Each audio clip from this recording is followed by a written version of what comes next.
मौसा जी यहाँ हम सब यहाँ लावत समय आप कल रहने की महल जैसे जगह बा। अरे तो महल के एम भी नहीं खे। अरे वो बेटा विक्रम,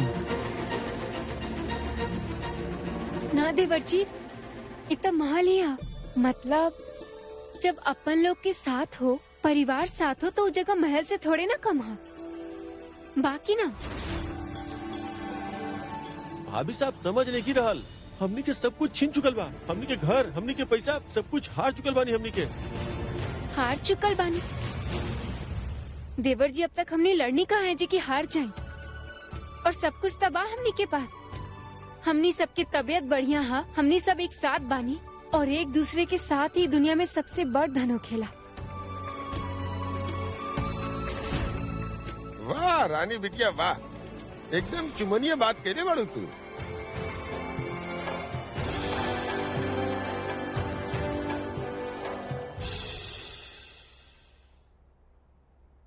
देखिए रानी सा, हम समझ सकेनी कि यहाँ पे आप कुछ ना समझेलू तू रानी, या फिर देवी बोली।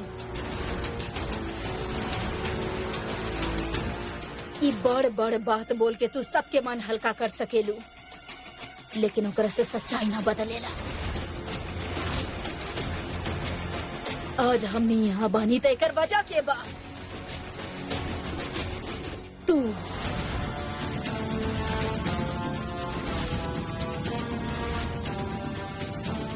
रानी साहब प्लीज, रानी पर इसे इल्जाम ना डाल सके नहीं आप। तक एकरा पे डाली वीर।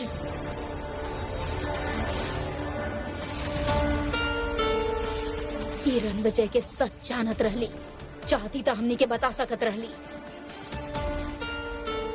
उहे घर में देवी बन के घूमत रहली। कितना मौका आयल हो और गईल हो कि बतावे के सच, लेकिन ये अपन जबान न खोली। अगर इस सच बता देती तो तू पेपर्स पर साइन ना करता और हमने ये वक्त यहाँ ना रहती। सब एक वजह से भइल बा।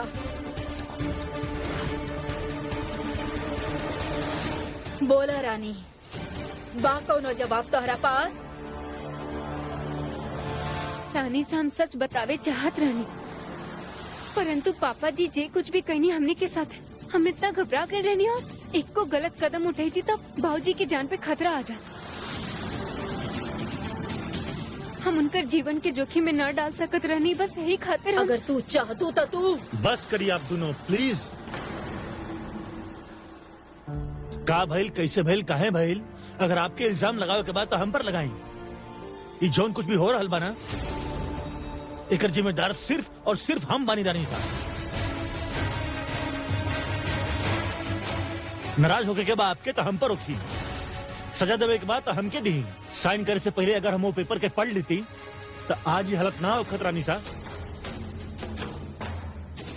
बात समझिए आप प्लीज, गुनाहगार हम बानी, रानी ना। अरे ये तो बस सिर्फ ये परिवार के बचावे की कोशिश के लिए बड़ी। पापा के बचावे खातिर, ये परिवार के बचावे खातिर अपन जान के खतरा में डाल देली। और क्या चाहिए आपके? हम बेवकूफ के तरह और धोखेबाजी इंसान के आगे पीछे घूमत रहनी, उनकर हर बात मानत रहनी। इस सब कुछ जन हो रहा बा हमरा वजह से हो रहा बा। So please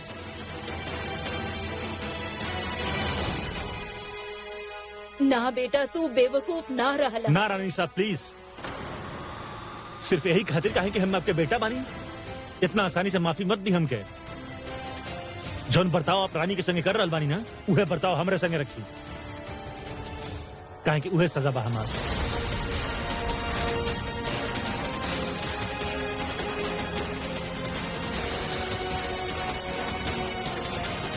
I am sorry Rani. Doctor साहब सुनिए, डॉक्टर साहब एक...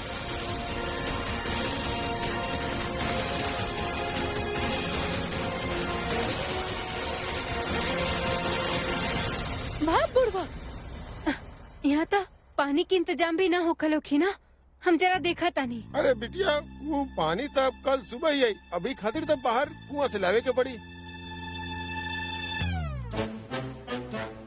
हाँ कौन बात ना, हम लेके आवत तानी अभी, ठीक है?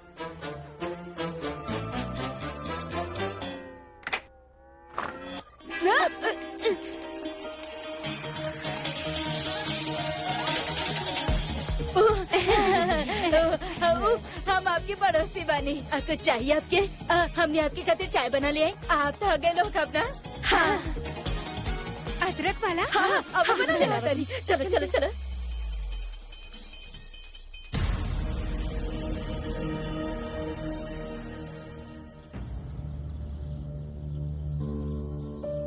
वीर, हम आपके नाम पर एगो चैरिटेबल ट्रस्ट खोले के चाहते नहीं।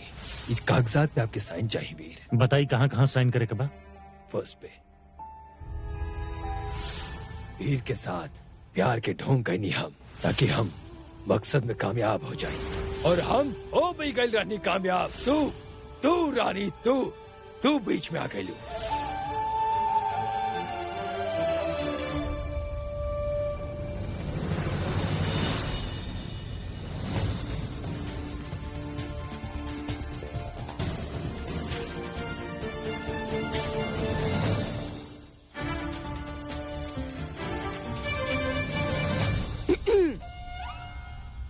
गुस्सा आ रहा है ना खुद पे? आवे की भी चाहे इतना बड़ कांड जी कर देनी आप। परंतु ऐसे दुखी बैठ के का फायदा? अगर गलती भाईल हा तो सजा भी तो देवे के चाहे और आगे बढ़े के चाहे जिंदगी में। बाकी ना तो घर के पानी खत्म हो गई ना, जरा आप पानी भर दी। ली ली अरे ली ना, का भाईल?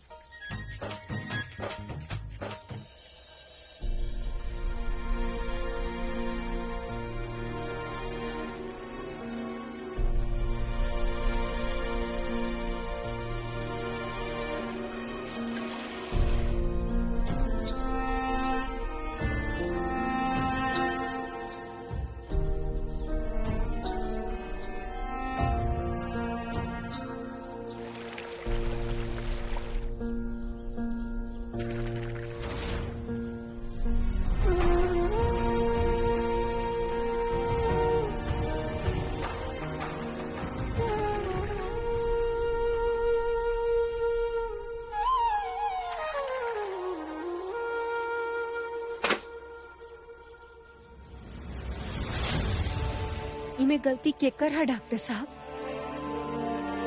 मटका के या मटका भरे वाला के? गलती तो मटका के बाना पहले से फूटल रहा लो।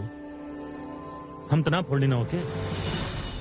ये तो हम आपके बतावे चाहता नहीं डॉक्टर साहब। दूसर के बुरा कर्म के बोझ आप अपना पे मत उठाएं। आप उनकरा पे भरोसा कहीं कहे कि आप उनकरा से प्यार करत रहनी। कमी उनकरा में बा डॉक्टर साहब, आप में ना। कैसे रानी? इतना बड़ा बेवकूफी कैसे कर बैठनी हम?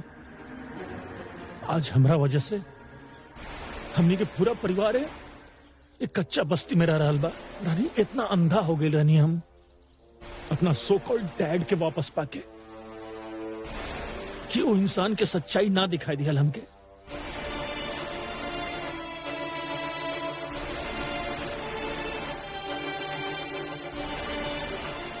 यही से डॉक्टर साहब कहे कि आपके अंदर सिर्फ अच्छाई भरला, भला इंसान बानी आप, यही से दूसर में भी भला ही देखेंगे।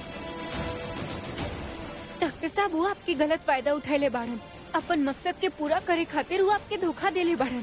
कि मैं आपकी गलती कैसे है? आप जाने नहीं बाबूजी हमरा से हमेशा का कहे नहीं, जिंदगी में जीत होखेला या तो संघर्ष होखेला, हार कब्बो भी न होखेला। हमार टीम संघर्ष के है डॉक्टर साहब, और हमनी करब संघर्ष।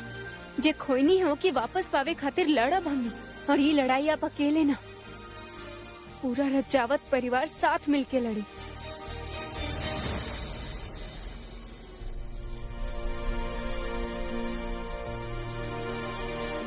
और आज के बाद न हम दोनों के आंख में आंसू आए और न ही हमने अपन परिवार वालन के आंख में आंसू आए देख। हमने के साथ ही सब कुछ है डॉक्टर साहब।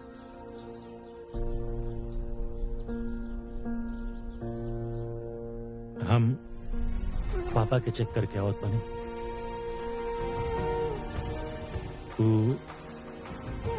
वो मटका कोनो बात ना, दूसर लेके आई।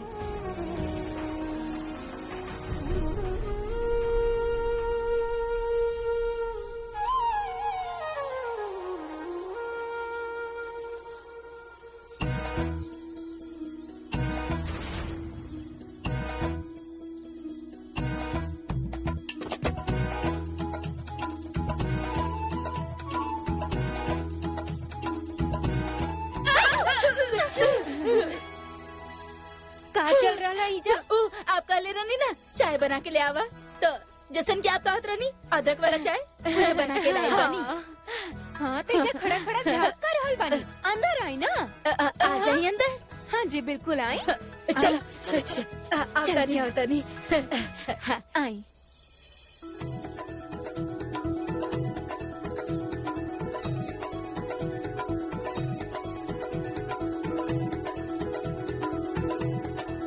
अरे आप सब ऐजा उजा का देख रहल बानी, चिड़ियाघर थोड़े ना। आई बैठी, अब एक ठो सेकंड ही बिछा देवा तानी आपके खातिर। आई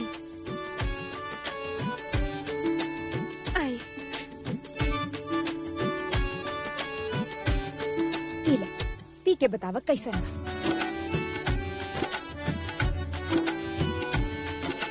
कैसन बा? क्या बात है, एकदम बढ़िया चाय। वो चीनी की मात्रा एकदम परफेक्ट डालले बानी आप। रानी साहब एक बार पी ना अदरक वाला चाय, पी के एकदम टेंशन छू मंतर हो जाए आपके। तो हर सास चाय ना पिए नहीं कहा। जरा कबो कबो ना पिए ली, बाकी तो हर सास ना सकल से बड़ी खड़ूस लागेली, तरह मारे वारेली का कहलू तू? का लागे नी हम?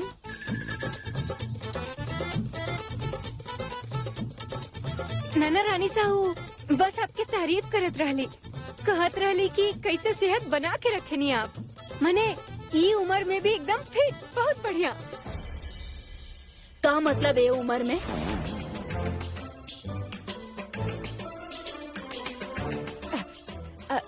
अरे वो गुल्लू के बाबू के आए के समय हो गए बा। हम बाद में आई। अच्छा रानी सा खम्मा घड़ी। अरे हमने स्टोव पे दूध चढ़ेले बनी। सुशीला तू हो चले, परिवार के भूखले मारबो का, खाना ना बनावे के बा। चलो। हाँ। अरे कमॉन यार राघव यार, अरे रहे कि एक ठीक ठाक जगह तो मिल सकता ना यार। जब तोहरा हमार जरूरत रहे तो हम रहे ना तोहरा साथे। अरे अगर हेलो विक्रम बाबू आपकी खातिर चाय। ना चाहिए। अरे हम अपना हाथ से बनाए अरे कहानी आना चाहिए, समझ में नहीं क्या होता एक बार में। जा यहाँ से जा, प्लीज जा जा यहाँ से जा।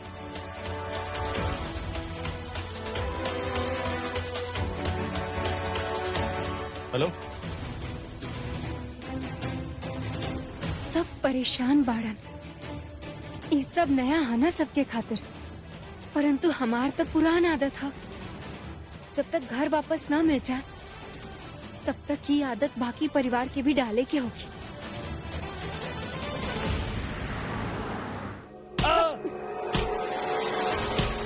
माफ करें रानी साहिबा, गलती हो गई। गलती ना तरह से बहुत बड़ा गुनाह हो गई, अनर्थ हो गई, अनर्थ। दोबारा ना हुई, कसम खा के कहा था नहीं, हम आपके देख ली ना। जाए दे। हाँ कैसे देख तू? तहार आँख पे तब बटन लगल बना, जतारा दिखाई न दे। स्टॉप इट, छोड़ इनके, छोड़िए। जाइए आप, क्या कर रहल बानी आप? तू और जा। अरे इतना गुस्सा से काहे देख रहल बाड़ा हमके? हमार नाम विजया बा, विजया। हमार गुस्सा अभी तक देख लेना बड़ा तू। वो आदमी के काहे मारत रहनी आप? कोनो कमजोर आपके सामने आ जाई तो अपन जोर चलाई बोकरा पर। तो सुना, केहू भी यहाँ अगर अपन रानी सा के इज्जत से ना देखी ना, तो जूता चप्पल जे मर्जी हमार हाथ में आए उहे से होकर धुलाई करब। पर तू बतावा, तू के हो खेला बीच में बोले वाला? तहार हवेली के साथ साथ तहार अस्पताल भी छीन चुकल बा।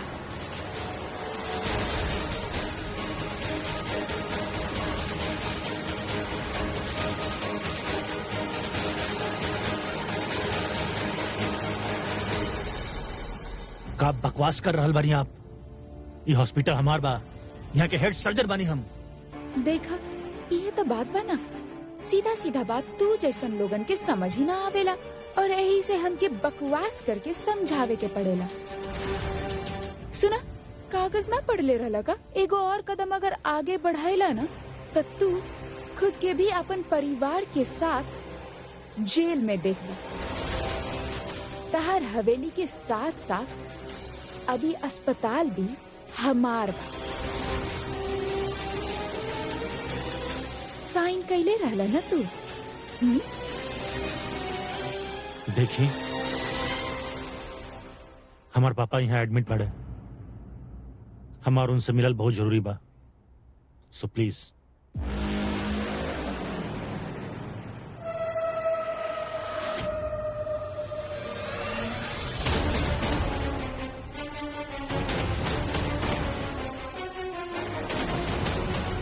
देखी, छोड़ी हमके।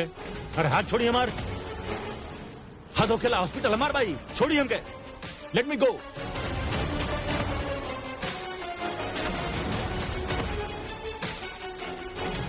छोड़ी।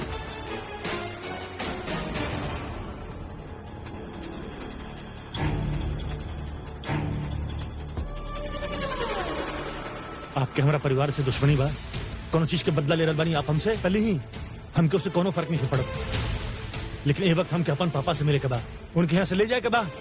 तो इतना चिल्ला के बात करे के का जरूरत बा? बाजू में खड़ा बानी, थोड़ा शांति से बात कर ले। ठीक बा, मिले दे, पर हमारे एगो शर्त बा। सुन रहल बानी हम। तो ठीक बा, जाके अपन रानी सास से बोला हमरा सामने सर झुका के हाथ जोड़ के हमसे रिक्वेस्ट करे। ओकरा बाद हम तहरा के तार बाप से मिले भी दे और ले जाए भी दे।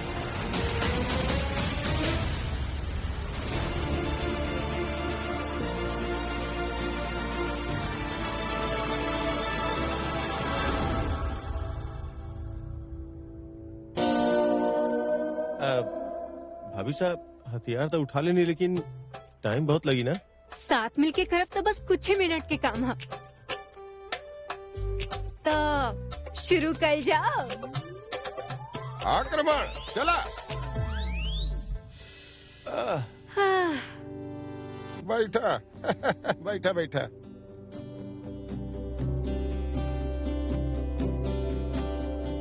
अरे रानी सा, आप भी आई ना, बैठिए आई जा।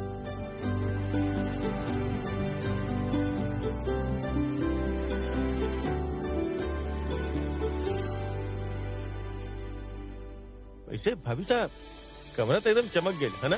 हम तक कहले रानी आपसे, परंतु आप ही डर के मारे दुबकत रहनी। फिर भी भाभी साहब से 7-8 लोग के परिवार के कमरा में रहल, सब कैसे रहत हो किए?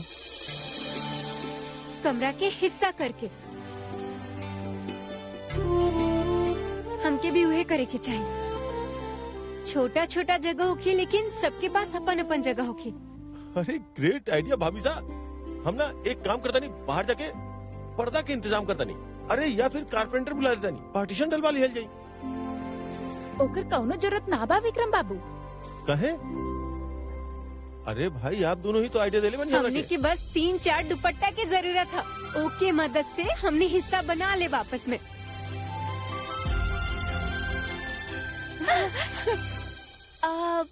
परंतु दुपट्टा छोटा ना पड़ जाए का? साड़ी होखा त काम हो जात ना। हाँ,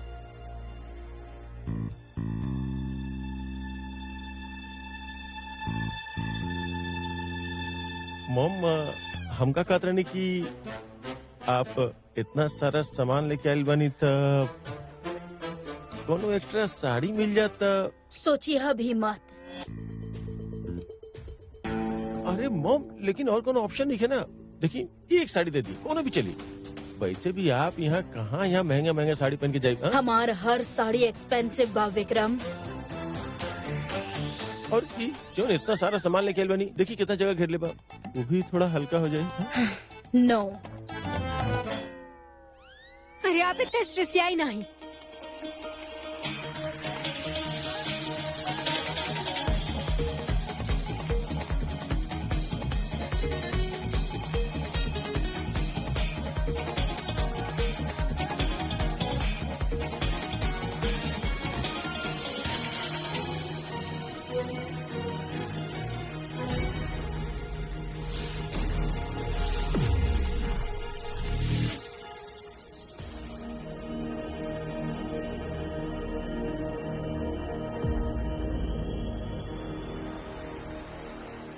ई बन गई अपन टेबल, केहू के सामान रखे के हो, पढ़ाई लिखाई करे के हो, सब कर सकेला।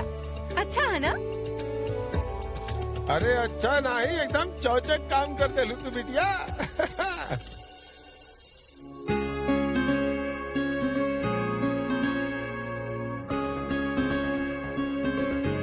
ई देखी, एकरा से काम चल जाई ना।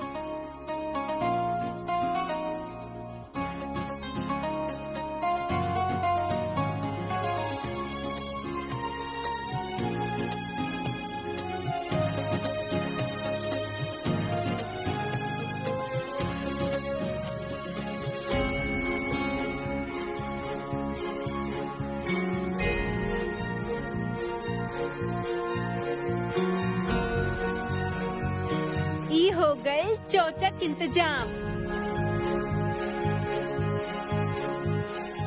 वाह, हो गई काम बहुते बढ़िया।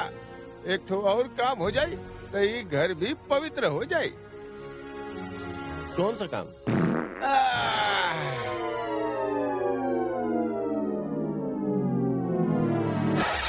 वो कहा ना समझन जी, खाली पेट में गोला बनेला। अब आपके हाथ के वो पुदीना के चटनी और रायता हो जाए तो नींद बहुत प्यारा आ जाए।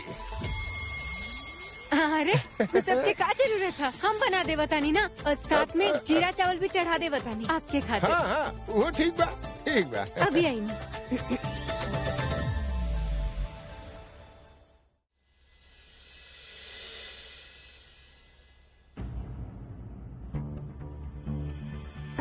इतना रात के कहाँ जाते नहीं आप? अपना परिवार से मिले, उनके हमारे जरूरत बच जाए। हम सोचत बानी कि उनके हम एजा ले आई। आप बात करनी लोग से? ना जाए, केहू की फोन लगी ना रहल बा।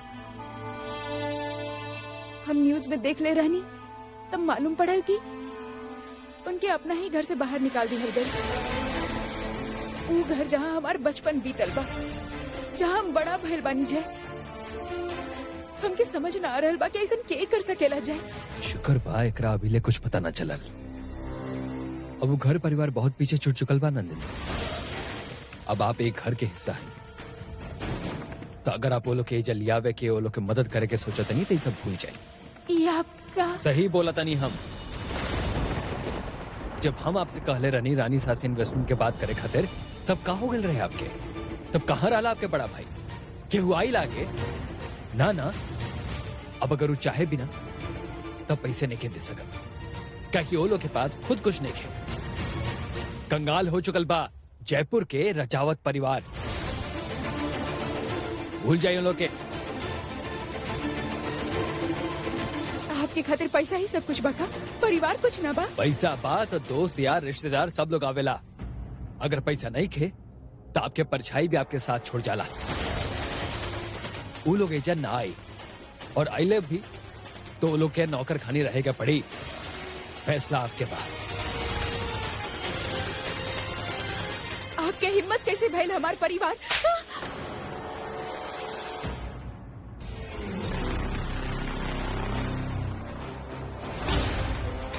देख ले लू हमारी हिम्मत, और देखे के बता रहा। हमरा साथे ऊंचा आवाज में बात मत करिए नंदिनी। जय कहीं ना जाए आप। जय, हमारी बात तो सुनी। जय,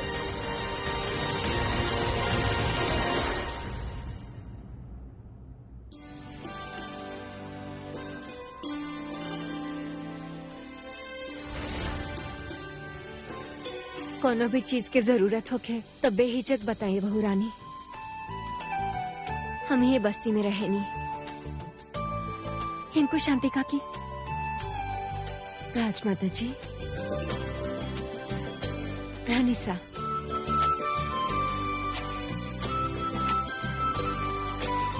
कबो ना सोचले रहने की जिंदगी में हमनी के ऐसा दिन भी देखे के पड़ी। आपन ही नौकरन के पड़ोसी बन गइल बानी हम।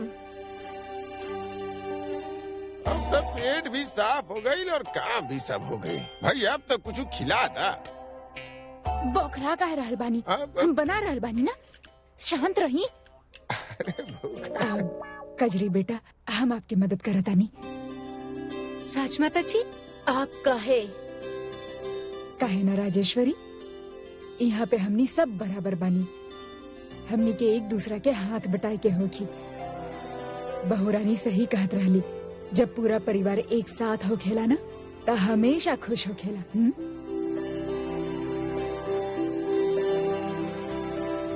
चली कजरी हमरे साथ।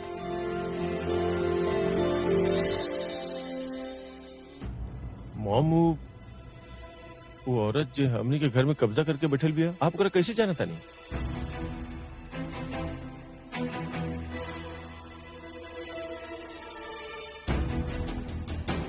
काहे पूछ रहल बाड़ा ई? कहे कि जो नाम से वो आपके बुलावत रहे, वो के वो अनजान नहीं जान सकत।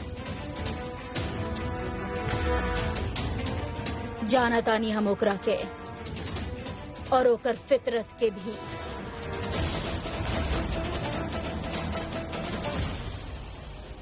यही से इतना परेशान बानी हम।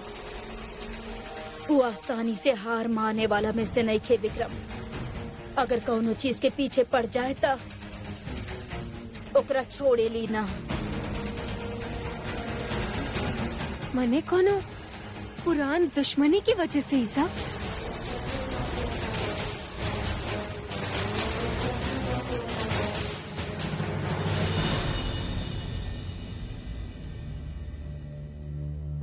तहार हवेली के साथ साथ तहार अस्पताल भी छीन चुकल बा। जाके अपन रानी सा के बोला, हमार सामने सर झुका के हाथ जोड़ के हमसे रिक्वेस्ट करे।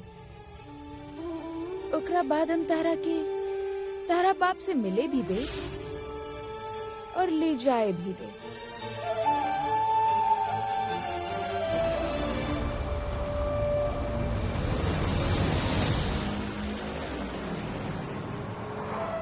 सुना, मुझे जा रहल बा, जानकार बा, ओकरा करीब से जाके नमस्ते कह के निकलिया। समझला?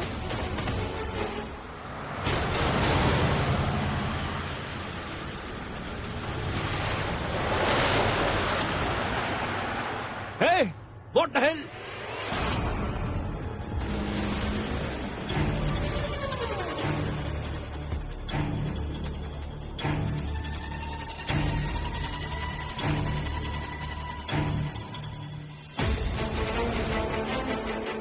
उ वक्त तहार वजह से हम रोले रहने, आज हमार वजह से तू रोबू। तहार पूरा खानदान रोई।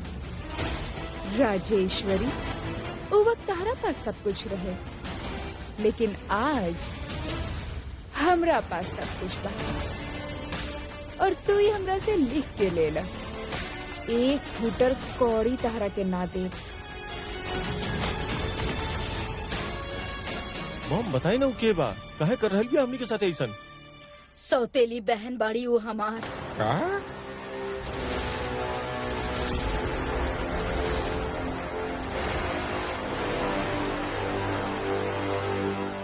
सौतेली बहन? मॉम, ये कब भइल? आप हमनी के काहे ना बताओनी? जिंदगी भर कबो कोनो रिश्ता रख ली ही ना, ऐसे बतावे के जरूरत महसूस ही ना भइल।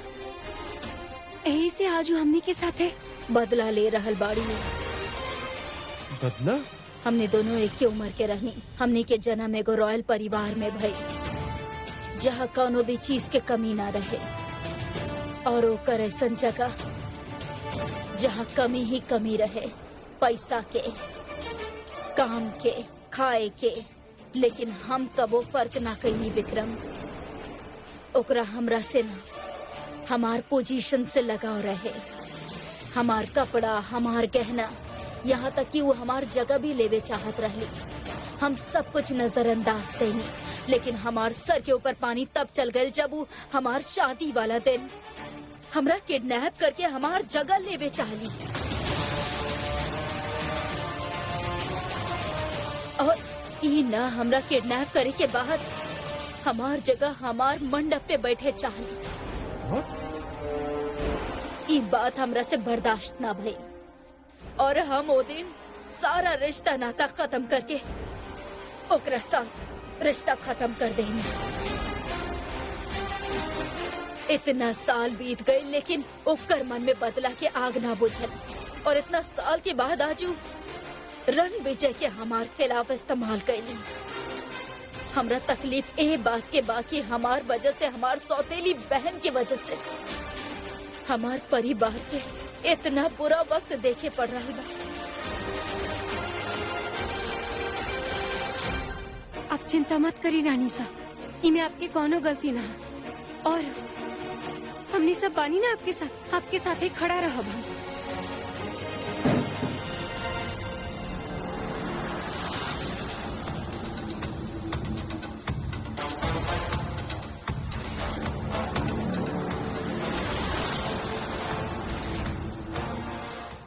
अरे तमाज जी, डॉक्टर साहब, ये सब कहा गिर गई नहीं का कहीं?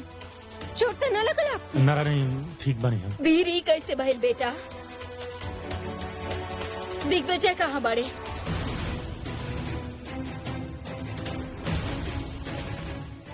बोली ना आपके ही हालात। विजया,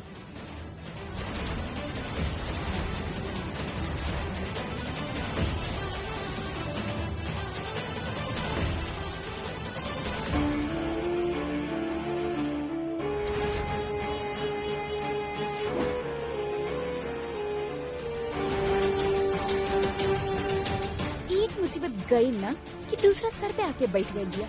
कम से कम रानी साहब तमीज वाली तरह ली। ई महारानी तो उनकर फोटो कॉपी बनत फिरत दिया।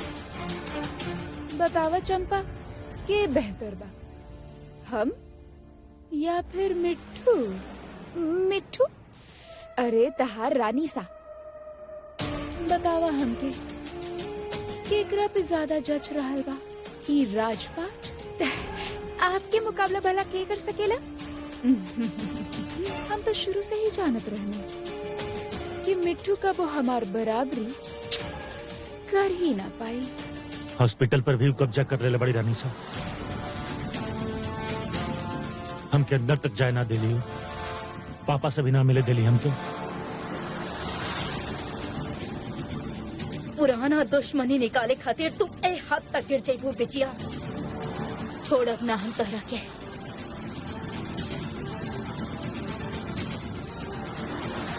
अब देखा ना, मिट्टू के जगह पे हम आ गई और बेचारी मिट्टू बाहर। जितना हमके यहाँ सुकून मिल रहा बा, उतना ही हमार मिट्टू जल जल के राख होखत होगी। और असली मजा तब आए जब वीर हमार शर्तन के बारे में मिट्टू के बताई।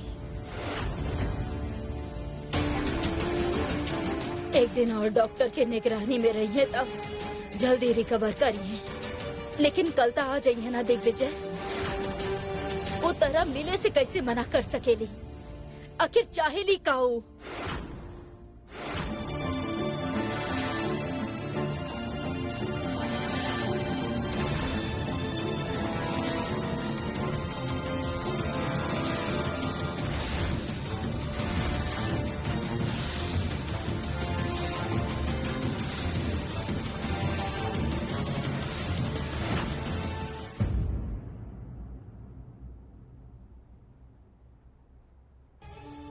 रानी सा से कैसे बताएं कि विजया चाहत का बड़ी उनसे, जो हम खुद ही नहीं की चाहत की रानी सा विजया के सामने गिड़गिड़ाए।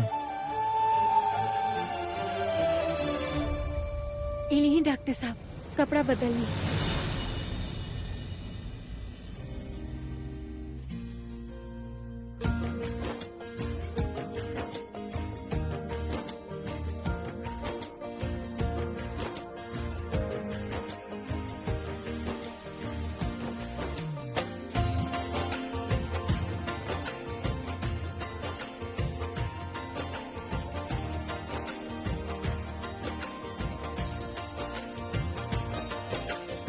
साहब, आप हमके सच सच बता कहे ना देवतानी कि आप बाबूजी के घर कहे ना ला पाईनी। Damn it.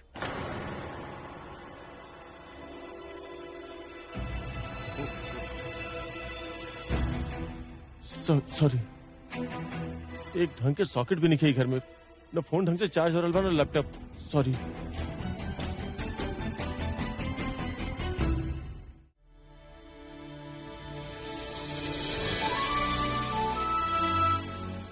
अरे रानी बिटिया, वो दामाद जी कहाँ बड़े? जरा बाद में अहन, अभी मन नहीं खे। आप चिंता मत करिए, हम खिला देब उनके। तो ठीक बा, फिर शुरू करी।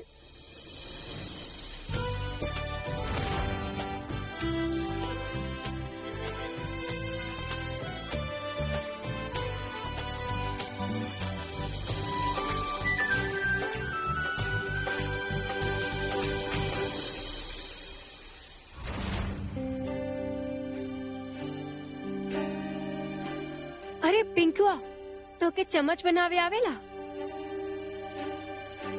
अरे नाना बहन, हम तो बचपन से ही हाथ से खाता नहीं, हमरा चम्मच के कोनो जरूरत नहीं खे।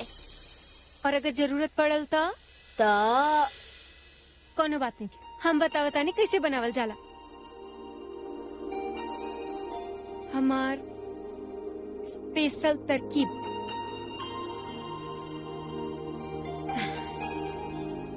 ये देखी, पकड़े के कोशिश कर।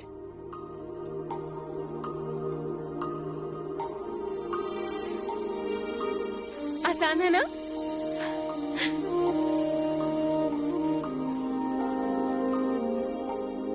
इन्हीं आप दोनों भी कोशिश करी।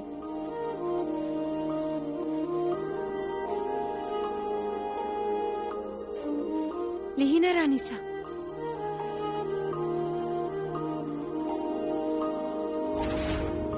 लिही रानी सा, इसे खाए में आसानी होगी। लिही खा ली, आपके दवा भी तो खाए के आना है के बाद।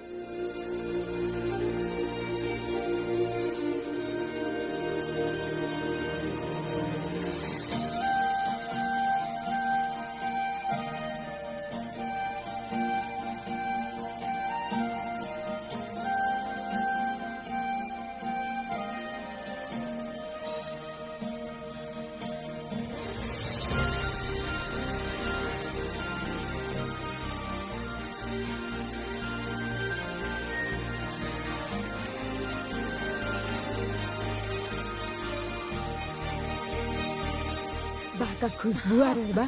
कुछ खास बनेले बाड़ू रानी?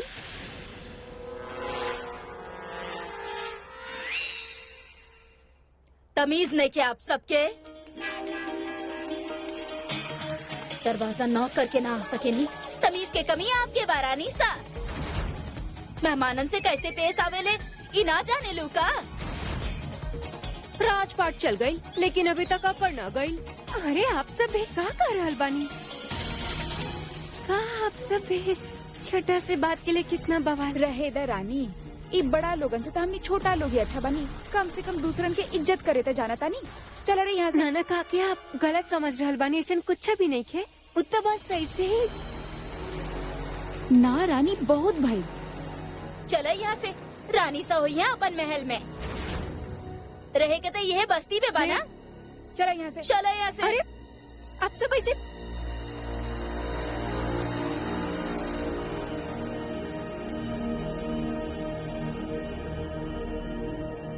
अभी बवाल के कैसे संभाली?